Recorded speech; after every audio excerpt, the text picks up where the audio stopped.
Hello student, welcome to my channel. Today's topic is trade discount and cash discount in financial accounting. Financial accounting में हम व्यापारिक छूट और नगद छूट को पढ़ेंगे कि एक्चुअल में डिस्काउंट क्या है और किसी भी बिजनेस में कौन कौन से छूट प्रोवाइड कराए जाते हैं। तो सबसे पहले हम ये देख लें कि छूट किसे कहते हैं।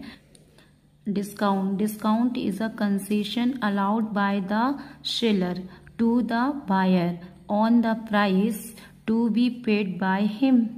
The object of allowing discount is to encourage more purchase or prompt payment.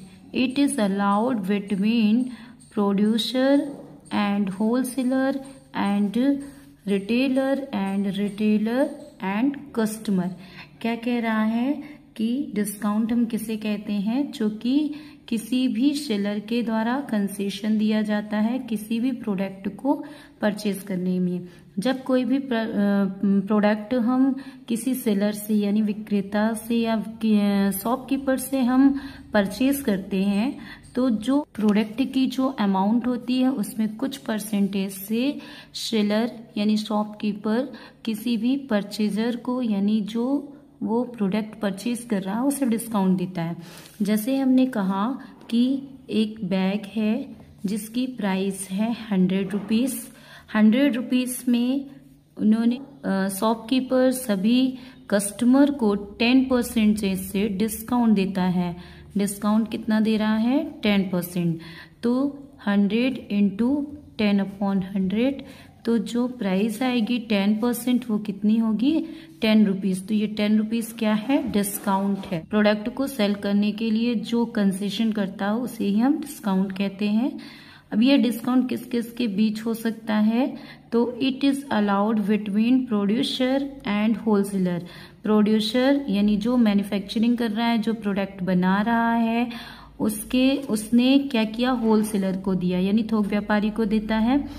Wholesaler and retailer के बीच भी होता है। होलसेलर क्या करता है? रिटेलर को जो प्रोडक्ट सेल कर रहा होता है उस पर डिस्काउंट देता है। और रिटेलर टू एंड कस्टमर और रिटेलर के बीच कैसे होता है? रिटेलर भी कस्टमर को प्रोडक्ट सेल करते हैं तो कस्टमर को रिटेलर डिस्काउंट देते हैं। इस तरह से हिंदी में देख सकते हैं, छूट विक्रेता द्वारा क्रेता को वस्तुओं के खरीदते समय दी जाने वाली मूल्य संबंधी रियायत को छूट कहते हैं। छूट देने का प्रयोग उत्पादक तथा थोक व्यापारी के मध्य, थोक व्यापारी और फुटकर व्यापारी के मध्य, फुटकर व्यापारी तथा ग्राहक के मध्य क्रय विक्रय के क्रम में होता है। डिस्काउंट 2 टाइप्स के होते हैं। Kinds of discount, trade discount and cash discount. Trade discount वो डिस्काउंट है जब शॉपकीपर या जो प्रोडक्ट को सेल कर रहा है वो सारे कस्टमर को प्रोवाइड करता है, उसे हम ट्रेड डिस्काउंट कहते हैं। और कैश डिस्काउंट वो डिस्काउंट है जो शॉपकीपर या प्रोडक्ट सेल करने वाला व्यक्ति केवल उस व्यक्ति को डिस्काउंट देता है जो कैश में पेमेंट कर रहा है या कैश देते वक्त कैश डिस्काउंट दिया जाता है।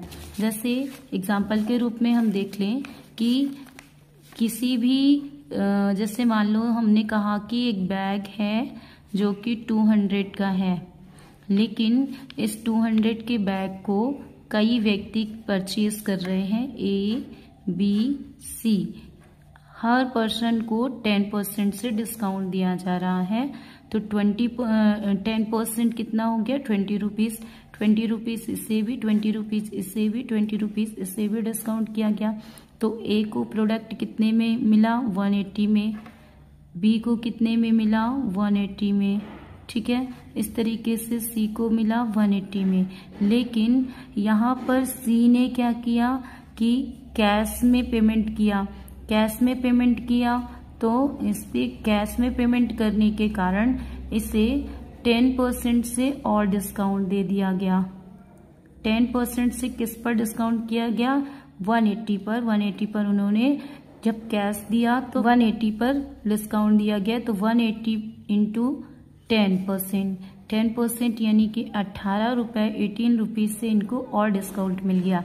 तो C को वही प्रोडक्ट कम पे पड़ा क्योंकि कैश डिस्काउंट मिल गया और ए और बी को वही प्रोडक्ट 180 पर पड़ा, क्योंकि इन्होंने क्रेडिट पर पेमेंट किया है, उधार माल लिया है। दूसरी चीज, अगर क्रेडिट पर इन्होंने माल लिया है और शॉपकीपर कहता है कि यदि आप 3 मंथ्स में पेमेंट कर दोगे तो 3 मंथ में पेमेंट करने पर आपको 5% से डिस्काउंट मिलेगा, तो उस कंडीशन में भी इसे हम कैश डिस्काउंट कहेंगे। 180 रुपीज ए को देना था, जिसमें उन्होंने 5% से डिस्काउंट दे दिया, तो 9 रुपए इनको डिस्काउंट मिल गया।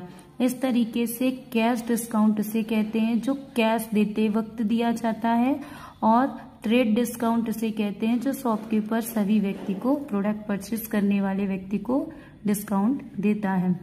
अब ट्रेड डिस्काउंट जो है, ट्रेड डिस्काउंट हम अकाउंटिंग एंट्री करते समय हम इसकी लेखा नहीं करते हैं। कौन सा? ट्रेड डिस्काउंट का लेखा नहीं होता है, लेकिन कैश डिस्काउंट का लेखा किया जाता है। अब इसे हम थ्योरी रूप में पढ़ लें। Trade discount is the discount allowed by the manufacturer to the wholesaler and retailer और by wholesaler to retailers. It is allowed to everybody who buy goods for cash or credit.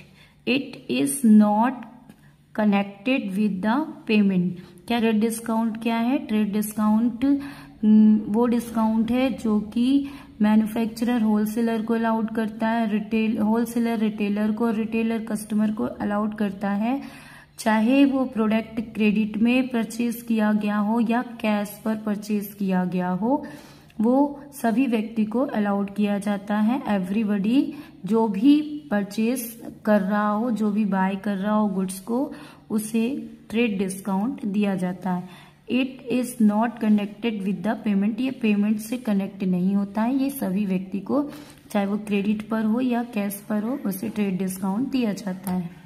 Trade discount is not recorded in the books of account. Trade discount record नहीं किया जाता, इसकी entry नहीं की जाती है। Only invoice में बीजक में इसको घटाकर, ट्रेड डिस्काउंट को घटाकर दिखाया जाता है, लेकिन इसकी एंट्री नहीं की जाती है। इसे कैलकुलेट किस तरह किया जाता है? Trade discount is equal to marked और लिस्ट प्राइस, यानी जो कि प्रोडक्ट में अंकित है, जो प्रोडक्ट में दिख रही है, मार्क की गई है, या लिस्ट प्राइस है, उसी प्राइस में से इसको परसेंटेज बेस पर इसको कैलकुलेट करते हैं। तो मार्क्ड और list price into of trade discount, percentage of trade discount, यानी जितने परसेंटेज से ट्रेड डिस्काउंट दिया जा रहा है, यानी कि जैसे कि 10% दिया जा रहा है, तो यहाँ पे 100 इंटू 10 आ जाएगा, तो 10 upon 100, mark list into percentage upon 100, and then cash discount is allowed by a trader to another trader or to a customer who make immediate payment or payment during a prescribed period at a fixed payment. It is allowed in addition to trade discount. क्या कह रहा है कि cash discount उसे allowed किया जाता है, trader allowed करता है किसी भी कस्टमर को जो पेमेंट कर रहा है, फिक्स टाइम पीरियड में पेमेंट करने पर उन्हें एक फिक्स परसेंटेज से डिस्काउंट अलाउड किया जाता है। कैश डिस्काउंट कैसे कैलकुलेट किया जाता है? Cash discount is equal to list price minus trade discount. Trade discount minus करने के बाद जो बैलेंस आता है उस पर हम कैश डिस्काउंट के परसेंटेज से कैलकुलेट करते हैं। जिस तरीके से यहाँ पे मैंने बताया था कि सी जो था, सी को ट्रेड डिस्काउंट 200 में प्रोडक्ट था, 200 में इन्होंने 20 रुपीज क्या किया था? ट्रेड डिस्काउंट कितने परसेंटेज से? 10% से इन्हें ट्रेड डिस्काउंट मिला था, तो माइनस कर दिया 180। जब सी ने इसका पेमेंट किया तो पेमेंट करने के बाद सी को कितने परसेंटेज से? 10% से पेमेंट करने में भी इन्हें डिस्काउंट मिला, तो 18 रुपीज इन्हें फिर से और इन्हें जो बैग है वो 200 का बैग इन्हें कितने में मिला, 162 में। तो ट्रेड डिस्काउंट माइनस करने के बाद हम कैश डिस्काउंट फाइंड आउट करते हैं। देन हम ये सीखेंगे कि कैश डिस्काउंट होता है तो हम क्या एंट्री करते हैं। हमने ये देखा ट्रेड डिस्काउंट होता है तो हम एंट्री नहीं करते हैं, और कैश डिस्काउंट होता है तो हम एंट्री करते हैं, बुक में लिखा होता है। तो कैश